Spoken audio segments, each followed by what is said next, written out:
कुनै बेला काठमाडौँलाई हामी सफा आकाश र सुन्दर मन्दिरहरूको सहर भनेर चिन्थ्यौं।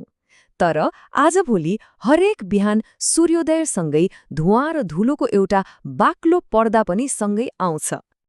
त्यसो भए आउनुहोस् यसमा अलिकति गहिरिएर हेरौं त्यो सफा आकाश भएको सहरलाई आखिर भयो के र के हामीले फेरि स्वच्छ हावामा सास फेर्न पाउला? अब यो समस्या कति गम्भीर छ भनेर बुझ्न केही तथ्याङ्कहरू हेरौं। साँच्ची भन्नुपर्दा यी आँकडाहरूले काठमाडौँको वायु प्रदूषणको एउटा डरलाग्दो चित्र देखाउँछ।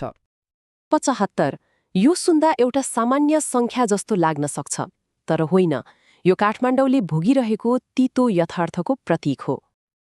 सोचौं त सन् 2025को सुरुवाती 90 दिनमध्ये पुरै 75 दिन काठमाडौँको हावा खतरनाक स्तरमा थियो। यसको मतलब लगभग 3 महिनामा 2.5 महिनाभन्दा बढी समय यहाँको हावा सास फेर्न लायक नै थिएन। अवस्था यतिसम्म बिग्रियो कि एक समयमा त काठमाडौँ विश्वकै सबैभन्दा प्रदूषित सहरको सूचीमा पहिलो नम्बरमा पुग्यो। यो कुनै सानो कुरा होइन, यो त एउटा गम्भीर चेतावनी हो। यसको गम्भीरतालाई अझ प्रष्टसँग बुझ्न विश्व स्वास्थ्य सङ्गठनको मापदण्ड हेरौं। WHOले 50 भन्दा कमको वायु गुणस्तर सूचकाङ्क अर्थात् AQI लाई सुरक्षित मान्छ। तर काठमाडौँमा यो 300 नाघेको थियो। यो भनेको सुरक्षित सीमाभन्दा 6 गुणा बढी हो। अब प्रश्न उठ्छ, यो सङ्कटलाई बढावा दिने तत्त्वहरू के हुन् त?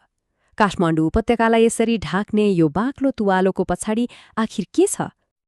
खासमा यसका मुख्य 4 कारणहरू छन्।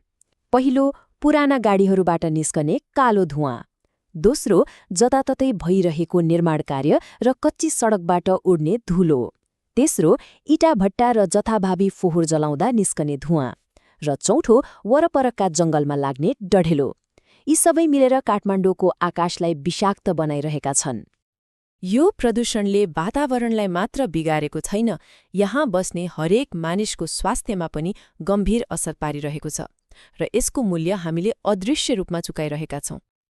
एउटा भनाइले यो सबै कुरालाई स्पष्ट पार्छ। यसको मूल्य दुःख वा असुविधा मात्र होइन, यो जीवन हो। यो तथ्याङ्कभन्दा पनि पर मानवीय संवेदनाको कुरा हो। र यसको असर त प्रत्यक्ष रूपमा देखिन थालिसकेको छ। श्वास-प्रश्वास सम्बन्धी रोगहरू, दमका बिरामीहरू र मुटु सम्बन्धी समस्याहरू हत्तै बढेका छन्। यो प्रदूषणले मानिसहरूको जीवनको गुणस्तर र आयु दुवैमा असर गरिरहेको छ। र यसको सबैभन्दा ठूलो मारमा को परेको छ त? बालबालिका र वृद्धवृद्धाहरू। उनीहरूको कमजोर प्रतिरक्षा प्रणालीले यो विषाक्त हावालाई झेल्न सक्दैन, जसले गर्दा उनीहरूलाई छिटो र गम्भीर असर गर्छ। त्यसो भए के सबै कुरा निराशाजनक मात्रै छ त? त्यस्तो पनि होइन। अब समस्याबाट समाधानको बाटोतर्फ लागौं। समाधानको लागि केही प्रयासहरू त भइरहेका छन्। एकातिर विद्युतीय गाडीहरूको आयात बढेको छ, सरकारी चेतनामूलक अभियानहरू पनि चलेका छन्। यो राम्रो सुरुवात हो।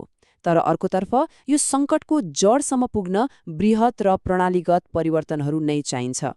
जस्तै पुराना गाडीहरू हटाउन कडा उत्सर्जन मापदण्ड लागू गर्ने, फोहोर जलाउने चलन रोक्न प्रभावकारी व्यवस्थापन गर्ने, सहरमा सास फेर्ने ठाउँ बनाउन हरित क्षेत्रहरू थप्ने र निर्माणबाट हुने धुलोलाई नियन्त्रण गर्ने।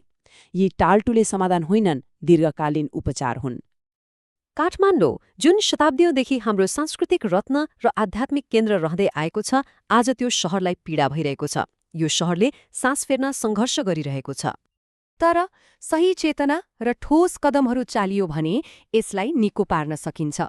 यो अवस्था सधैँ यस्तै रहन्छ भन्ने छैन। आशाको किरण अझै बाँकी छ। अन्त्यमा यो शक्तिशाली भनाइलाई मनन गरौं। स्वच्छ हावा विलासिता होइन, यो हाम्रो अधिकार हो र यो अधिकारको रक्षा गर्नु हामी सबैको साझा जिम्मेवारी हो।